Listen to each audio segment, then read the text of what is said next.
What's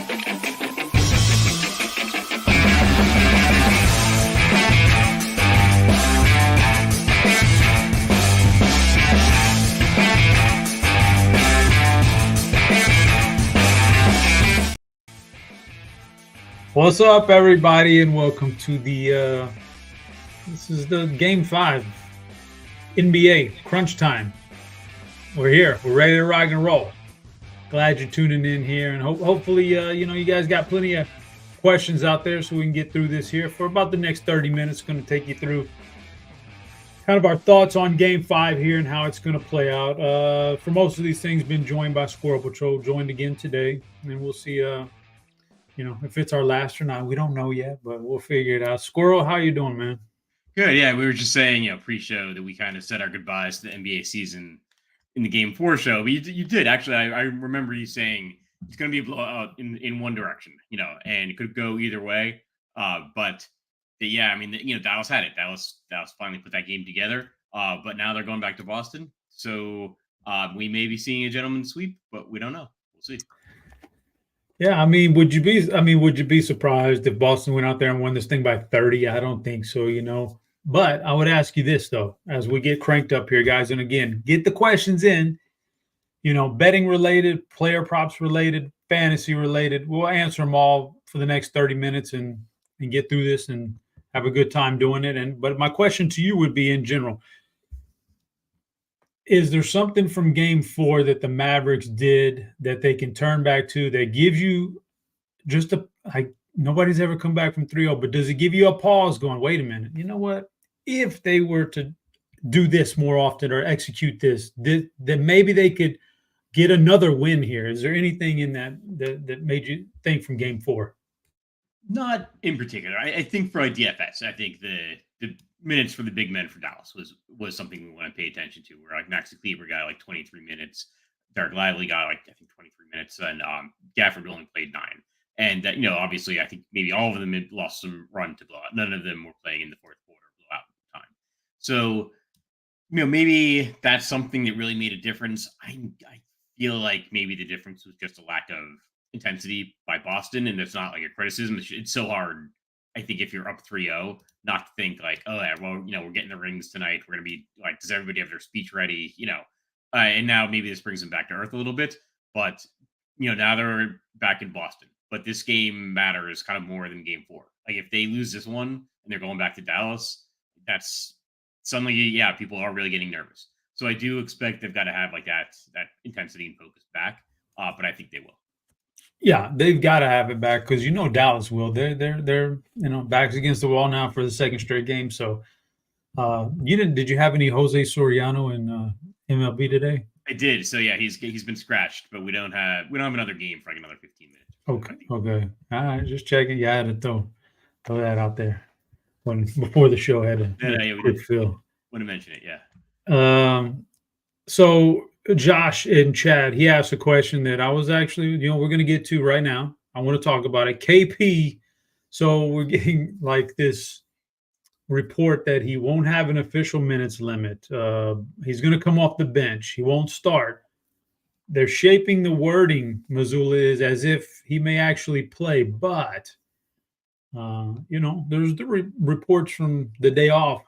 One of his teammates was like, "Oh yeah, he looks rough out there, man. He looks slow and he's shooting, but he doesn't look good." Like, I don't know what to believe here. What's the gamesmanship or not? Does he come back? Like, what do you think all this word soup means from the coaches here? It's hard to know exactly, right? But just for point of reference, I think Al Horford's points, rebounds, assists was 19.5 for Game 2, 18.5. For Game 3 was, and then last game was 18.5. This game it's 17.5. It stayed at 17.5 all day. So I don't know. That's not a huge difference. I'm not expecting Porzingis to play that much, and it could just be different wording. Like I think before the last game they said he's available for certain situations or something like that, which you almost have to think like is like a inbounding play or something, right? He's capable of jumping up and down and waving his arms around, trying to like disrupt an inbounds pass if it comes down to it, for the last play of the game. But I don't know. Like I'm leaning towards he's not going to be a factor. or he's available to play like the last 30 seconds just to say he saw the floor in the last game of the series when assuming they're up by like 20 points and there's a minute to go. Yeah, that's kind of where I'm at too. And I don't know that he's going to be a big factor. Here's one way to really boost Dallas up and let them back in the series is play Porzingis, have him out there moving like I forget who it was that was injured here recently and he came out for the Knicks. Who was it? The Knicks OG, was it OG? He was in and OG's gonna play. He's got no minutes limit. He goes out there in the first quarter and he's moving like just terrible out there, and they got to get him out of the game. And you just know that he's cooked. Like if there's another 7-game series after this, he's cooked. He's done. Like Boston brings Porzingis out first quarter. He looks like that terrible. They got to get him off the floor. Everybody knows he's cooked for the series, and Dallas wins this game. Then you're like, oh, wait a minute. Now you gave them a little life. So I'm with you. I kind of don't think he sees the floor here unless it's a very, very special circumstance. But that's what we're here. That's what you got to do, man. You got to make decisions like that and figure that out in your lineup. So Carolina guy, FanDuel, big FanDuel guy. FanDuel GPP in a large field. How are you taking that one down tonight, Squirrel? So I would get I would fade Luka.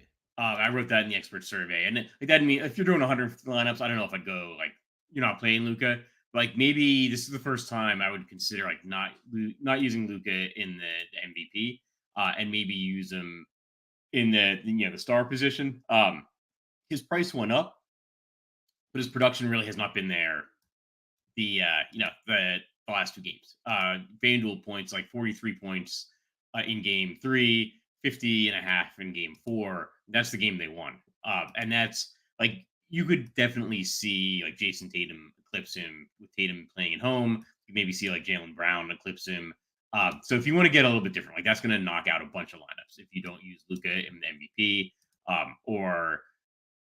especially if you're using Jaylen Brown, or even if you're going if you think the Celtics win by 30, maybe you're doing a Tatum Brown MVP, and then star. Maybe you put Luka in the pro or something like that. That would give you a very different build.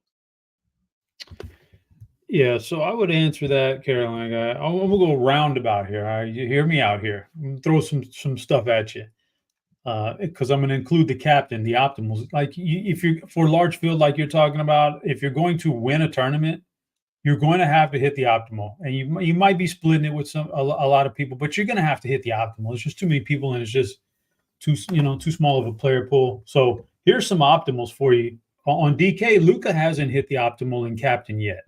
Even with the last game he was 13 points higher than the next guy. He still didn't hit the optimal as the captain because the salary is so high.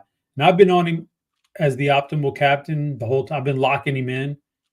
And the last game, he was good enough to where it was a good profit, but it wasn't, wasn't like gangbusters. So he hasn't hit the optimal yet on DraftKings. I got away from that this game. I just can't. His price is just so high. You just can't. It's going to be almost impossible, man.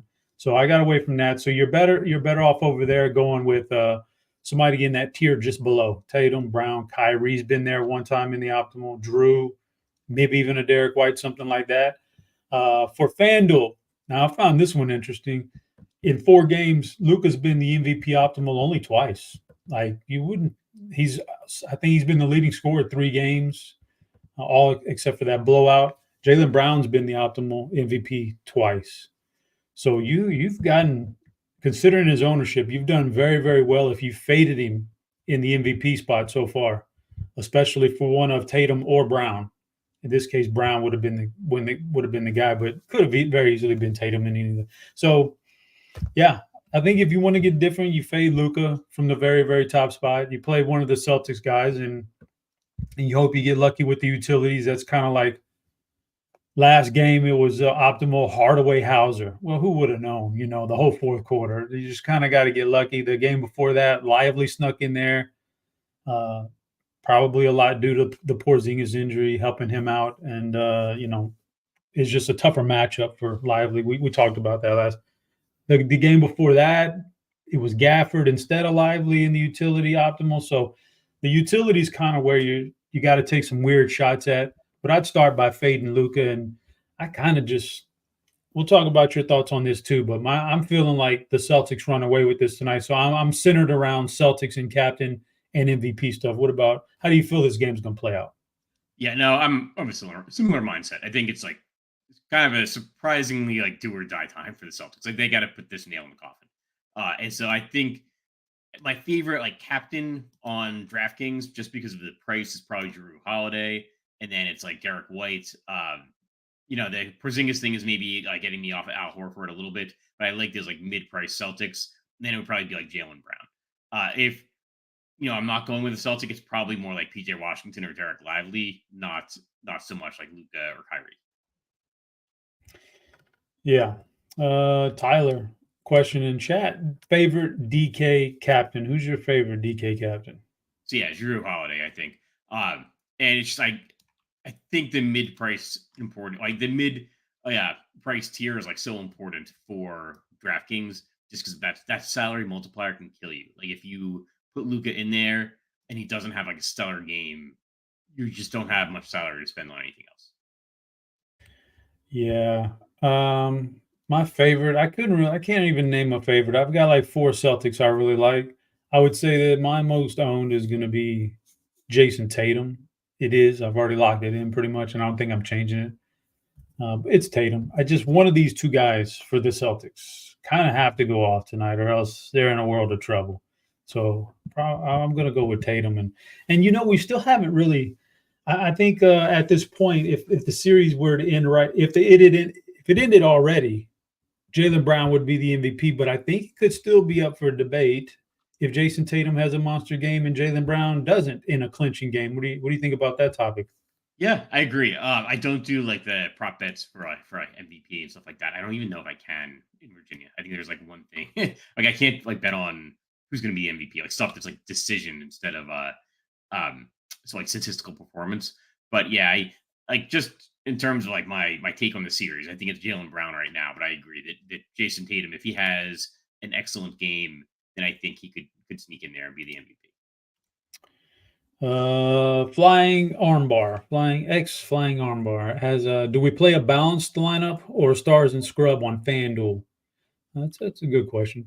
It probably like depends on your risk tolerance. I would maybe lean towards like stars and scrubs, even though I don't necessarily love Luca. The lack of a salary multiplier makes it so like you want to have probably Tatum and Luca somewhere. And yeah, I think you can get really different by not having Luca in the MVP. Maybe like if you put Luca in the pro, that's like probably a way different lineup. But that's still if you have like Luca and Tatum, if you want to have like Dark White or Drew Holiday, you're suddenly looking at guys like Peyton Pritchard and Max Kleber. So I'd lean towards stars and scrubs. Yeah, I mean it's FanDuel typically is going to be stars and scrubs. Although we've seen a couple games this series where it's been kind of weird and actually a more balanced lineup took down the optimal. So we'll see how that plays out. Another question for FanDuel in that 10K range. You're gonna have to fade some guys on FanDuel in that 10K range. So looking at those salaries, which guys are you most likely to fade on FanDuel of those expensive guys at the top 7 or 8 guys? Like who's fadeable in there? I think it's probably Kyrie, and Yeah. the guy that makes me really nervous is Jalen Brown. I just like Ooh. Jason Tatum better, and they're priced too close together. Like you're getting substantial savings going from like Tatum to Derek White or Tatum to Drew Holiday. You're not really getting savings going to Jalen Brown. I like Tatum, but I think if you do go Jalen Brown, like that's a totally reasonable play, and that's probably going to get you a lot different. Uh, Sticking with a similar topic. So if you're not playing Luca, if you want to be different and not playing in MVP, could you fade him altogether Fade Luca altogether. on FanDuel where like it's the no multiplier thing? Like, are you ever going to put Luca in the pro spot? Like something crazy? Like, would you do that? I think if you're fading Luca, I think you can do it. I would make sure you've got a Tatum and Brown in there. And I will say I think it's a bold fade. But like I said, like I think that playing Luca in the pro spot is actually kind of an interesting take. And it's going to be really different. And some of the lineups are like still okay. But you're what you're asking for probably if you have Tatum in that lineup, you're asking like one of Drew Holiday or Derek White has to outscore Luka. So you're probably playing a like Boston just completely steamrolls them scenario. Even if you're just Yeah. playing Luka in the pro. Yeah, I agree. Also important to note, Luca fouled out one game and lost. No, he didn't lose the entire fourth quarter. He lost like the last 4 minutes. But oh yeah, he lost the fourth quarter of the blowout game. Yeah, yeah. I mean, who knows what would happen? But then again, also all the other guys would have accumulated points too, so we don't know. But yeah, but he hadn't hit the optimal period. Even in the games that were close, it's been like he's just not quite. He's so expensive, man. It's just tough for him to get there, and in kind of a tough matchup. Porzingis is supposed to be a full go thought. We kind of already covered that. I think we both agree that it's unlikely he is a full go, as in like here's your 25 minutes, Porzingis, do what you want. I think it's kind of more like if he sees the floor, it's very sparingly tonight. It's very like maybe even just one or two situations, and that's it. So I'm personally treating it as if he's not even stepping foot on the floor. I assume Squirrel's doing the same, judged on what he said earlier. I think I think you can knock down Al Horford a little bit. There's a lot of leeway here because like Porzingis is expensive and especially on DraftKings, like Porzingis could play pretty solid minutes and just not land on the winning lineup because he's expensive. I think he's 8,000. So like even if he's playing 20, 25 minutes, like keep in mind he's not starting. So like he did have like an excellent game in game one. Like he played 21 minutes, had 34 DraftKings points. Game two, like 23 minutes, 22 DraftKings points. I think that's probably like his ceiling tonight might be like 25 DraftKings points. That probably doesn't land him on the winning lineup at 8,000. So like if you want to play the angle where Porzingis is playing a little bit more than you expect, feel free not to play out Horford. But like I don't think you want to go jamming in Kristaps Porzingis. Yeah, I think that's the best point right there that you could possibly make is if you think he's going to do anything, any minutes on this court that's significant, just don't push him in there. I wouldn't lock him in there. Just use the fade of Horford as that leverage in your own mind, and that's good enough because Horford's going to be popular anyway. And if you think he's really legitimately not as banged up and he's going to get minutes, not play Lively because Lively is not as good in this matchup if Porzingis is actually doing what he does. So if you think that, then Lively takes a hit, and you could probably fade Lively and fade a whole bunch of the field. The ownership on Lively is going to be pretty big. It's a showdown. So yeah, let's see. Thoughts on Tatum MVP with a rule not to play Brown with it on DK, but MVP is on FanDuel. So I don't know how that question. If you're talking about Tatum captain and with a rule not to play Brown at all, that's kind of what I always do with the Celtics. Split them up in some way, shape, or form. But do you have any objections to both of them in the same lineup, or do you think we should like max one in our rules? I haven't done like a max one for them. I think if you're playing if you're locking Tatum into the captain or something, you're probably going to get less Jaylen Brown than otherwise, just because of the salaries. Unless you're like really docking Luka some points. So yeah, I don't know. I think you can do that. I think it's reasonable. I don't do it personally, but yeah, I think it's reasonable. How does the FanDuel single entry build look tonight? Well, that's interesting. It's not large field. You want to be a little bit more closer to the projections here in the single entry. How does that shape out for you? Does that change anything from the conversation we had earlier? Not really. I think maybe put Luka in the star position and like pick your guy from like Tatum or Brown. Tatum obviously like projections wise much more likely to end up in that MVP spot. Like yeah, put Luka in the star, and then pick a couple of like util guys that you like, and then I think that's good single entry. I mean that's probably pretty different for single entry. I think for like single entry, Luka will have very high ownership in the MVP. Yep. All right. Let's see here. Favorite mid-range to cheap play from Dallas on FanDuel for a utility. So I'm perusing them. What would we consider mid-range? 9K or less? Yeah. Lively's a little bit too expensive to be considered there. The rest of these guys are really iffy. So it'll lead me to another point here of talking about two guys I'd like for you to touch on because they were massive in Game 4, and they weren't just massive in the blowout. They were massive in getting Dallas to the blowout, which was big time second quarter from Maxi Kleber and Dante Exum. Do you think because of that, do you think they earn more time tonight? And how does that affect that question on FanDuel? Are those two guys you could play? Yeah, I think that they probably do get probably the same amount of playing time. I don't think that either of them was playing in the blowout run. In terms of like the 9K or less on FanDuel, I think it's probably PJ Washington. But yeah, I think I do like the idea of being over the field on like Exum and Maxi Kleber, especially on DraftKings, where those savings can be really, really useful. And they're probably like two of my favorite Dallas like bench pieces, other outside of like Derek Lively. Yeah, PJ is the top of that list, but he's on the top end of that price range, and he hasn't been great this series. So I could see not going that route. Derek Jones hadn't done much.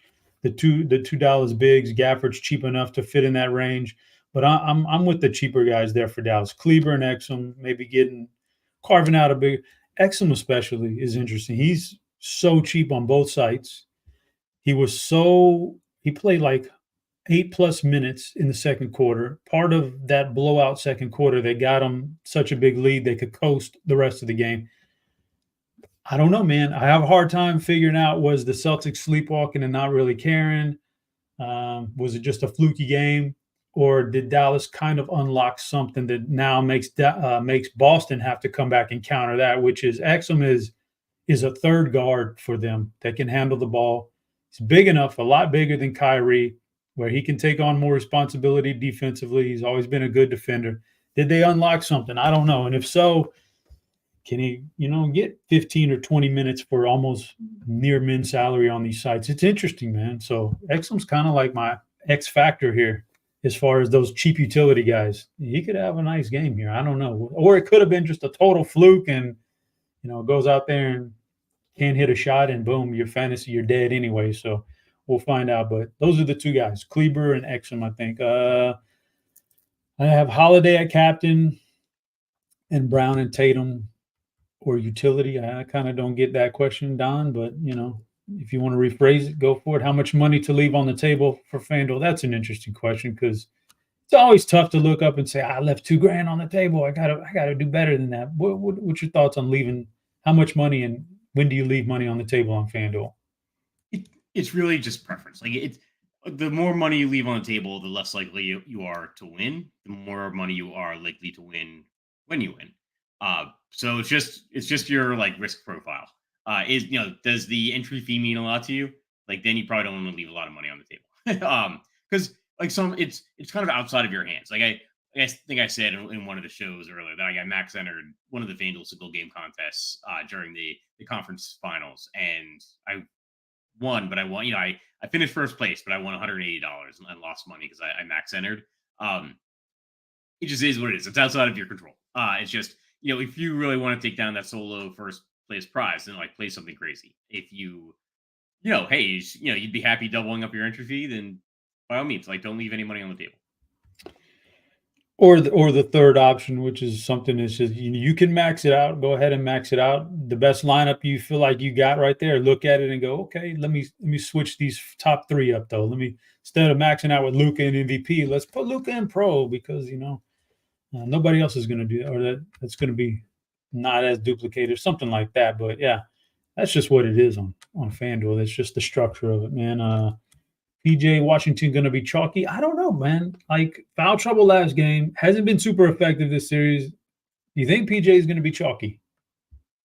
I think it'll be pretty popular, but I also think you're going to have some chalky players in the winning lineup, so it doesn't necessarily mean you can't play him. But I think he'll be, I think he's probably the best guy in the mid range. I think everybody realizes that. So you got a utility spot on FanDuel. And you can play either Peyton Pritchard, Hauser, or Tillman, who's been getting a little bit of run here. Which one would you rather have as your final utility spot on FanDuel? So I'll say that Tillman makes me a little bit nervous with Porzingis possibly being back because like if Porzingis really is coming back and playing like even just 15 minutes, like, well, maybe it's just Al Horford and Porzingis is playing as Horford's backup. I think I would probably go Peyton Pritchard over Sam Hauser. You're getting about $500 in savings, but it's pretty close. I don't know. I go back and forth. I'd probably go. Nah, you know what? I'd probably go Hauser. I think it's more of a Hauser game than a Peyton Pritchard game. I like to use Pritchard if I think the Celtics might be a little bit down because he's a little bit more scoring. But I'd go Sam Hauser. Fair enough. All right, we got about 15 minutes till this thing locks up. We've got the starting lineups. They are the same as we expected them to be for both teams, so nothing's going to change in regard. So we've answered the questions. Don't see any more fresh ones in chat, so we are going to jump out of here before we go. I mean, we know we might be back. We might be back. We might not. Who knows? We'll figure that out. But before we do go, I do want your prediction on Game 5 here, Squirrel, from a betting standpoint or final score standpoint. What do you think is going to happen? So yeah, I'll stick with what I put in the expert survey, which was, in terms of score and total and everything, Boston 115, Dallas 95. I think they just win it handily at home. Yeah, I'm very similar to that. A 20-plus point margin of victory for Boston at home to win their first championship in several years. It's been a while since the Garnett-Pierce thing, which, by the way, also they clinched on 6/17 of whatever year that was. So to the day, they could win another championship. It's interesting, but that's what I got to. If not, then it's going to be a very, very, very interesting Game 6 in Dallas on Thursday. But, guys, that's going to wrap it up for tonight. We appreciate you tuning in. If there's another one, please get back in there. We appreciate all your questions. It's been a fun year so far. For Squirrel, I was your host, Headshot. For producer Stevie behind the scenes late night, we appreciate him too. We'll be back next time, but until then, we're out of here.